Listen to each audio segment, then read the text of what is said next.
Hola amigos, saludos de Ecusatón. Ciertamente Dios nos ha mandado un mensaje en esta terrible tragedia del Chapecoense, y aunque muchas personas ya no quieren que hable más del tema, queda un último mensaje por dar, pues algunos de ustedes me han dicho que siempre estoy hablando de temas ocultos y que no doy un mensaje de amor. Así que este último evento del Chapecoense nos revela a un Dios amoroso que quiere nuestra salvación, y por eso este será el último mensaje que daré sobre esta serie de este accidente del Chapecoense. Y todo empieza con un último mensaje que deja el piloto Gustavo Encina en Facebook. Este mensaje es profético y revelador, y es un mensaje claro para estos días en los que estamos en el fin de los tiempos. En su última declaración, el piloto dice: que el Señor te dé la gracia de soltar las cosas y te permita mirar hacia adelante donde está Cristo esperándote, para un encuentro glorioso que te abrirá las puertas de la eternidad. Analicemos estas frases una a una, amigos míos. Primero podemos concluir que el piloto Gustavo había recibido la gracia de Cristo justo antes de montarse a ese avión, y que esta gracia le había permitido soltar las cosas. Muchas veces en nuestra vida nos aferramos al pecado, al dinero, a personas, a propiedades, a trabajos. Estas cosas nos alejan de Cristo y muchas veces estamos en ellas por la prosperidad. Pero ¿de qué nos sirve ganar esta vida si perdemos la otra?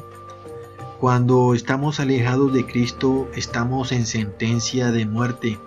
Somos en realidad muertos vivientes, porque nuestra alma no es inmortal. Hay un día y una hora designados para nuestra muerte, y nos corresponde a nosotros tomar una decisión mientras vivimos. O soltamos todo aquello que nos aleja de Cristo, o morimos para siempre. Ahora, el piloto dice que miremos hacia donde está Cristo esperándonos.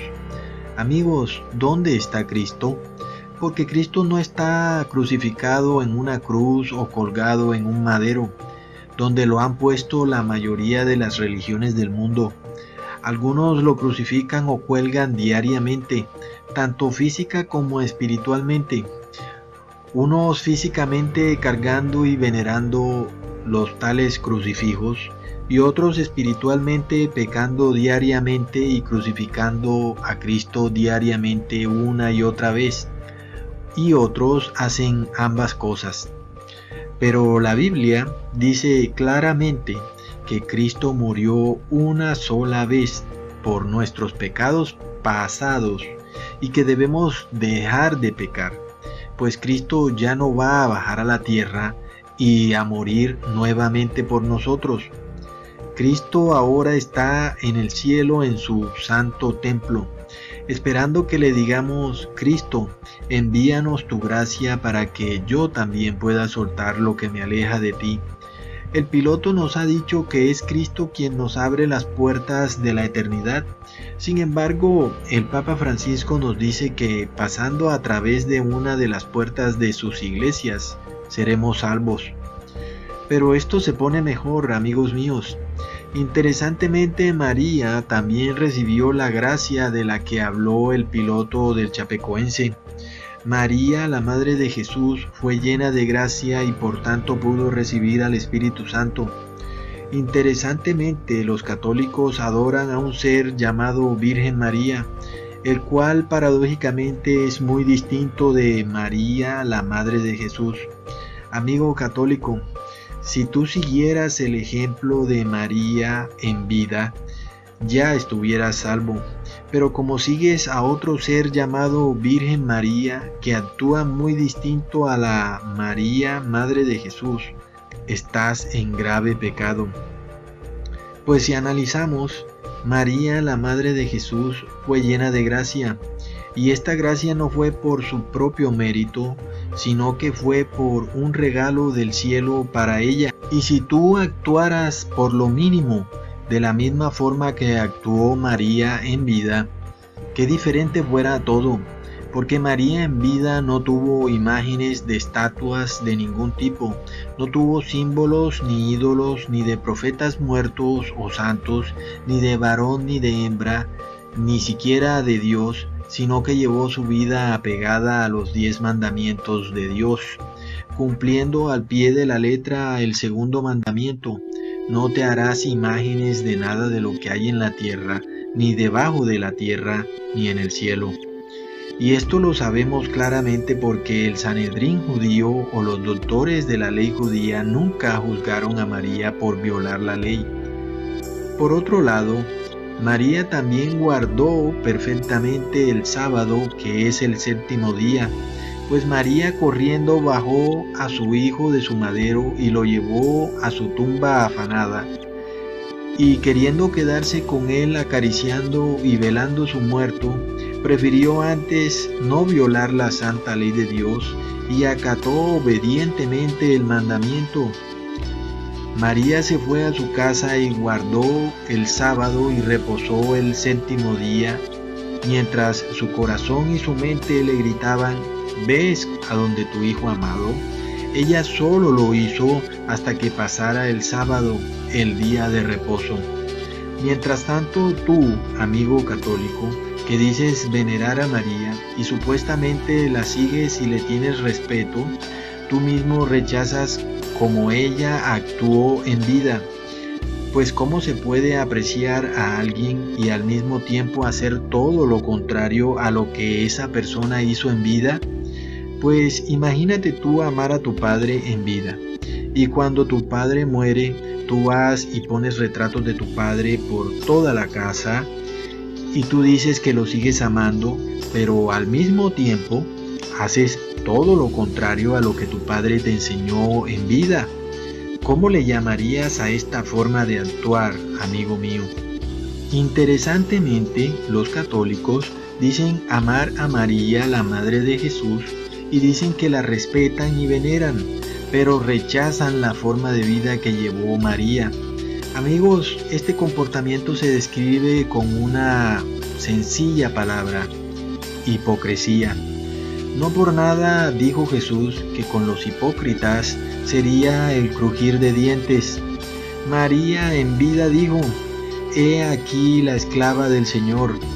Y un esclavo es aquel que obedece a su amo en todo.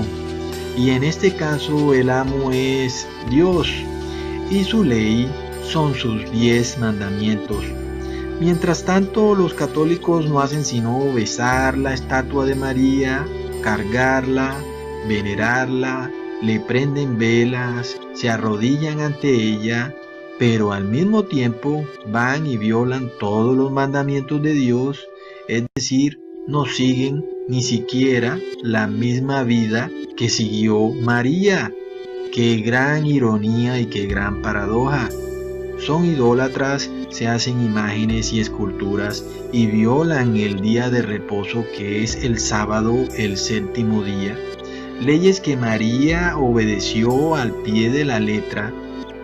Pues si María pidió la gracia en sus oraciones, y ésta le fue otorgada por el ángel, quien dijo: María, he aquí llena eres de gracia, así como el piloto del Chapecoense, quien pidió la gracia de Jesús y entonces dijo este último consejo en su vida: tanto para ti como para todos, que también a ti el Señor te conceda la gracia para soltar todo lo que te aleja de Cristo.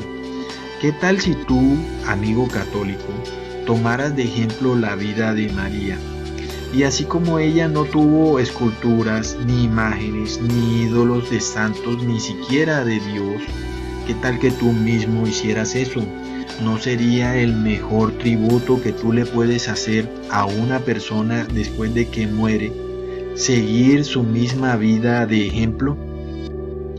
¿Y qué tal que, así como María, privándose de estar con su hijo en su tumba en el primer día de su muerte, pero sin embargo teniendo por más valor respetar y seguir la santa ley de Dios y guardar el séptimo día, que es el sábado, como día de reposo, Aun y si el dolor más terrible y profundo la carcomiera por dentro, ¿y qué tal si tú también siguieras ese ejemplo de María en vida? ¿No sería, amigo católico, el mejor tributo que tú le puedes hacer a María?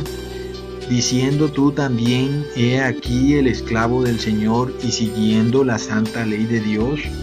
Ahora, ¿y por qué tú no le pides a Dios, así como hizo María y el piloto del Chapecoense, la gracia de Jesús? Pues dice la Biblia que somos salvos por la gracia y no por las obras. Sin embargo, por alguna extraña razón, amigo católico, tú solo veneras a María, pero no haces como ella hizo en vida, y ni siquiera pides la gracia. Pues ¿acaso no dijo Cristo que todo el que pide se le dará? Pero ¿cómo puedes tú pedir la gracia si por un lado dices venerar a María y por otro lado odias todo lo que ella hizo en su vida? Pues María amó la santa ley de Dios. Asimismo tú también deberías amar su ley, sus 10 mandamientos. Y el primer mandamiento dice, no tendrás dioses ajenos delante de mí. Amigo, todo aquello a lo que tú le rezas y veneras, lo haces Dios. Así que cuando tú le rezas a María, violas el mandamiento de Dios, pues la haces a ella Dios. Y haciéndola a ella Dios, estás en contra de ella, pues ella misma dijo ser esclava de Dios. Y a María le fue dada la gracia por regalo de Dios y no por sus obras, pues la gracia es un regalo de Dios para todo aquel que tiene fe, pero la fe sin las obras está muerta.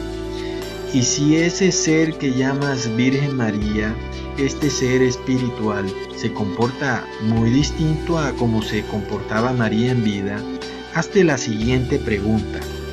¿Será que la Virgen María es la misma María, Madre de Jesús? Pues, ¿cómo es posible que María en vida se proclamó esclava de Dios? Esto es, obedeciendo y acatando su santa ley, sus 10 mandamientos, mientras que este otro ser, llamado Virgen María, viola todos los mandamientos de Dios cuando se aparece. Y aquel que desobedece es hijo de la desobediencia. ¿Por qué el ser llamado Virgen María es desobediente a Dios, mientras María viva era obediente a Dios? Es la pregunta que tienes que hacerte, pues es una gran paradoja, es un gran enigma, es una gran ironía. Porque dijo Jesús que ningún reino puede estar dividido contra sí mismo. ¿Cómo pues Dios en su ley ha dicho, no te harás imágenes? Y sabemos que María en vida no tuvo imágenes ni esculturas, y ahora el tal espíritu llamado Virgen María manda a que se hagan imágenes y esculturas de ella. Pues si ella misma manda a que le hagan imágenes y esculturas, ella misma está dividida contra el reino de Dios, e inclusive contra sí misma, pues María en vida no tuvo imágenes ni esculturas. Luego nos dice el apóstol, probad todo espíritu, probad si el espíritu es de Dios, y en Deuteronomios se nos dice cómo debemos probar si el espíritu es de Dios o no es de Dios. Aquel que viola la santa ley de Dios y los designios de Dios no es de Dios. Amigo católico, ¿has pensado por qué este espíritu que tú llamas Virgen María, el cual viola la santa ley de Dios, se comporta muy distinto a cómo se comportaba en vida María, la Madre de Jesús? Amigos, no es la misma María viva, sino otro espíritu impostor. Pues este espíritu llamado Virgen María anda por ahí por el mundo profetizando, se aparece y desaparece, deja huellas en cuevas y en paredes, ella misma se hace imágenes y sus estatuas de porcelana lloran, sudan y sangran. Y si Dios dijo, no adoren estatuas, porque las estatuas no pueden ver, ni oír, ni sentir, ¿cómo pues las estatuas del ser llamado Virgen María ahora pueden llorar, sudar y sangrar? Pues uno de los dos debe estar equivocado. O se equivocó Dios, quien dijo que las estatuas no pueden oír, ni ver, ni sentir. O se equivoca el Espíritu Virgen María, quien hace que sus estatuas lloren, suden y sangren. Así que toma una decisión y define quién se equivocó, amigo mío. O se equivocó Dios, o se equivocó el Espíritu Virgen María.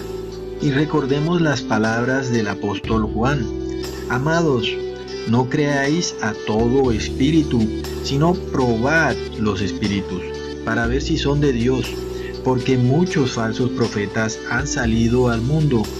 En esto conocéis el Espíritu de Dios. Todo espíritu que confiesa que Jesucristo ha venido en carne es de Dios, y todo espíritu que no confiesa a Jesús no es de Dios.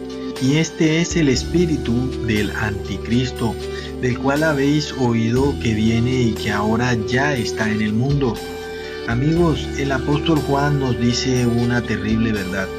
Este espíritu del anticristo ya estaba en sus tiempos, y también nos dice que no creamos a todo espíritu, antes por el contrario, que probemos a los espíritus. ¿Y cuál debe ser esa prueba? La obediencia a la ley de Dios, a sus 10 mandamientos. Si aquel espíritu o aquel profeta o aquel líder religioso, aquel espíritu de santo o inclusive de Virgen María, o inclusive si se aparece un espíritu con la forma de Jesús y viola uno de los mandamientos de Dios, o peor aún, enseña a violar alguno de los mandamientos de Dios, ya sabemos que no es espíritu de Dios. Ahora el apóstol nos da otra forma de reconocer al falso espíritu, o inclusive al espíritu del anticristo, cuando dijo que el que tenga espíritu de anticristo dirá que Jesús no vino en la carne. Ahora, amigos, el apóstol Juan estaba bajo persecución del Imperio Romano y no podía hablar directamente. Así que bajo la guía del Espíritu Santo dijo este mensaje de una forma que lo pudiéramos deducir pensando lógicamente. Así que empecemos. ¿A qué carne se refiere? El apóstol no se está refiriendo a que Jesús vino en carne y hueso como un ser humano y que no era un fantasma, pues todo el mundo reconoce que Jesús existió en carne y hueso y que vivió en esta tierra como ser humano. Los islámicos lo reconocen y dicen que Jesús fue un profeta, aunque dicen que antes de que lo mataran, él se bajó del madero. Los judíos lo reconocen y dicen también que Jesús sí murió en el madero, pero no resucitó. Los romanos lo mataron, así que obviamente ellos también reconocen que Jesús vino en la carne como ser humano. Así que en realidad, ¿a qué carne se está refiriendo el apóstol? Pues no logramos encontrar a nadie que niegue que Jesús vino en la carne, a menos que el apóstol no se refiera a la carne como de ser humano o como persona, sino que él se está refiriendo a la carne como conflicto con el espíritu, es decir, a la carne pecadora, pues dijo el apóstol que las obras de la carne son contrarias al espíritu y las obras del espíritu son contrarias a la carne. El apóstol entonces se refiere a la condición de carne pecadora de Cristo, la cual es la misma carne pecadora que tenemos todos, una carne que incita al pecado. Esta misma carne pecadora tuvo Cristo. Pero amigos, pensemos, ¿quién dice que Cristo no tuvo carne pecadora o esta carne que incita al pecado? porque aquel que diga que la carne que tenía Jesús no era pecadora, está negando la victoria que Jesús tuvo sobre el pecado, y la consecuencia lógica de este pensamiento es que dicha persona en realidad es un anticristo. Pues ¿cómo puede Jesús vencer al pecado si su carne no era pecadora? Ahora, pensemos algo. ¿Cómo recibimos cada uno de los seres humanos la carne pecadora que poseemos? Esta carne pecadora la recibimos de nuestros padres, y nuestros padres de sus padres, y así sucesivamente hasta llegar a Adán y Eva. Así que esta carne pecadora es aquella que se obtiene por el fruto de nuestra concepción, la cual es a través del pecado original. Por tal forma, somos concebidos en pecado y por tanto cargamos una carne pecadora. Y aunque Jesús no fue concebido a través de una relación entre María y José, Jesús hereda la carne pecadora de su madre. Pues si no fuera así, Jesús no tendría carne pecadora y por tanto no podría haber vencido al pecado. Para Jesús poder heredar la carne pecadora de su madre, entonces María ha debido ser concebida a través de la relación entre su padre y su madre, es decir, a través del pecado original, y por tanto recibir también ella la carne pecadora. Sin embargo, el Papa Pío XII niega esto, y todos los católicos del mundo le obedecen en su doctrina, la cual dice: declaramos y proclamamos la doctrina que sostiene que la Virgen María fue preservada inmune de toda mancha del pecado original en el primer instante de su concepción.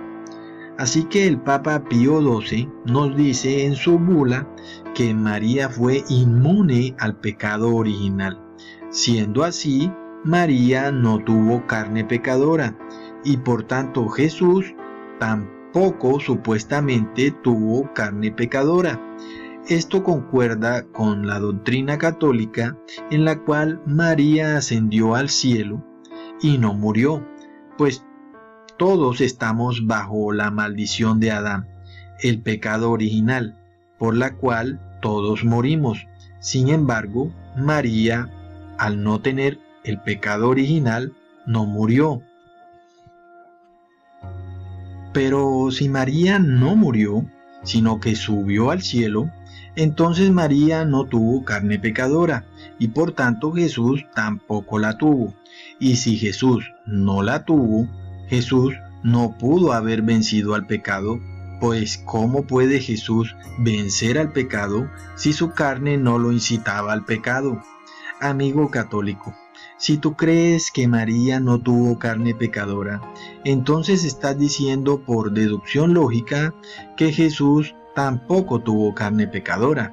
Y por la misma deducción lógica, estás quitándole la victoria a Jesús sobre el pecado.